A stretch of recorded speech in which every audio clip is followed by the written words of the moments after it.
Police कर्मियों की मृत्यु दंड दे देगी जब रक्षक ही भक्षक बन जाए और पुलिस कस्टडी में मौत हो जाए तो उन्हें सजा मिलनी चाहिए।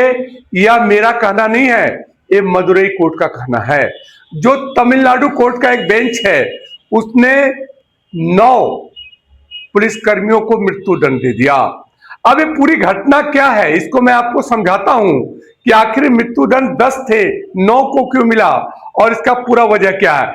यह घटना कोरोना काल की है। 2020 में एक पिता और पुत्र को गिरफ्तार किया गया। कारण यह था कि लॉकडाउन के समय आपने देखा था कि समय से दुकान खोलने और बंद करने की परमिशन थी। इसी सजा में पिता का नाम था जयराम, उसे गिरफ्तार कर लिया गया और थाना ले गया कि जरूरत समय से ज्यादा आपने दुकान खोली है।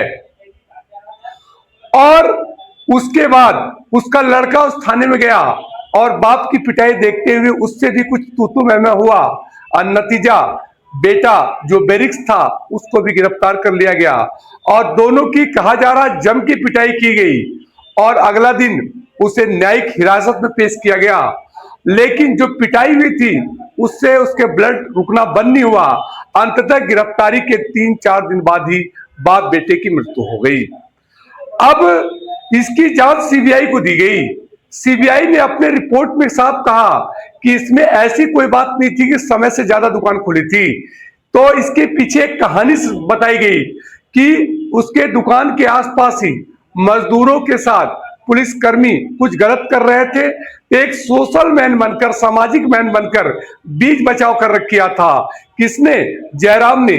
जो पुलिस को यह बात अच्छी नहीं लगी और पुलिस ने भी उस जयराम से बदला लेने की कोशिश करने लगी और एक मौका मिल गया उसके कुछ दिनों के बाद कि लॉकडाउन के समय ऐसा लग गया कि आपने दुकान लेट से खोली है और इस एवज में गिरफ्तार करके बहुत बुरी तरह से पिटाई की गई। इसका बहुत ज्यादा विरोध हुआ, लॉकडाउन के दौरान ही विरोध हुआ और विरोध होने के बाद अंततः सीबीआई को जांच दी गई और इसमें कुल 10 पुलिसकर्मी जो पूरे थाना लगा था, इस थाने का जो हेड था इंस्पेक्टर एसएचओ जिसे कह रहे हो वो श्रीधर था, उस पूरे समेत थाना को मृत्यु दंड दी गई। लेकिन 10 में से एक की मृत्यु, इनकी गिरफ्तारी तो उसी समय हो गई थी, करीब 1 साल के अंदर इनकी गिरफ्तारी हो गई थी। 2020 की घटना थी और 21 तक 10 पुलिसकर्मी जो पूरे थाने में थे सबको गिरफ्तार कर दिया गया इंक्लूडिंग एसएचओ। लेकिन एक की मृत्यु हो गई थी कोरोना काल में ही, कोविड के कारण।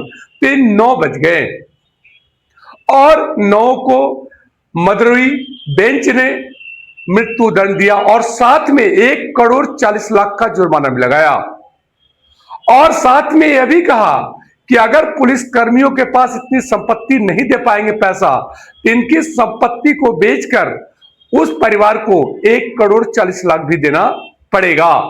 अब इससे एक समाज को बहुत विशेष संदेश गया। आज भारत में कस्टडी में जो पिछले साल का आंकड़ा है लगभग 150 मौतें हुई है।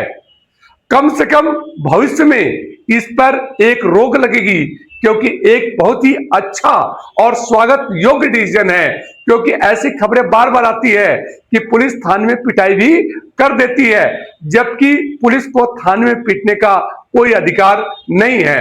अब आगे हम बात करें कि अब एक जो 10 मुजरिम है जिसमें एक मर चुका है, चारों 9 मुलजिम क्या कर सकते हैं। तो इनके पास दूसरा रास्ता यह है अभी कि मदुरई बेंच एक चेन्नई हाई कोर्ट का एक ब्रांच है, तो अब एक चेन्नई ब्रांच में आएगा जिसे चेन्नई हाई कोर्ट कह रहे हैं आप। उसमें अगर इसी स्थिति को यथावत रखी जाएगी अर्थात कि मृत्युदंड, फांसी की सजा बरकरार है, तो फिर आगे डबल बेंच में भी जा सकते हैं, जो चेन्नई हाई कोर्ट के डबल बेंच में भी जा सकते हैं।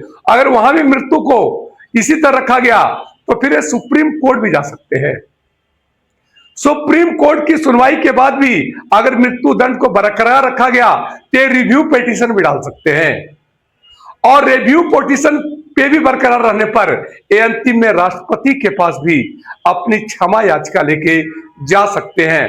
तो यह है एक सांताकुलम गांव है जो मदुरई में है, तमिलनाडु जो भारत का दक्षिण राज्य है, वहां की एक घटना है वहां बाप बेटे जयराम और बेक्स की बर्बरता से हत्या कर सकते हो, इसे एक तरह से मर्डर भी कह सकते हो, क्योंकि अगर कोर्ट ने इतना बड़ा आदेश दिया है तो निश्चित तौर पर इनकी सजा और इनका किया गया कृत्य बहुत बड़ा होगा। और अंत में कोर्ट ने यह भी कहा कि आप सोच रहे होंगे कि आपको सजा दे रहे हैं, उम्र कैद की दे देंगे, 10 साल की दे देंगे, 5 साल की दे देंगे, उसके बाद आप एक नई जिंदगी जियोगे, तो यह सपना छोड़ दो। आपको सीधा इतने गलत काम करने के लिए आपको मृत्यु दंड के अलावा कोई रास्ता नहीं है। तो ये घटना है कि 10 पुलिसकर्मी ने एक घटिया काम किया था, जिसमें एक की मृत्यु कोविड में हो गई थी, बाकी 9 को इंसाफ देते हुए आदरणीय कोर्ट ने फांसी की सजा मुकर्रर की है। धन्यवाद।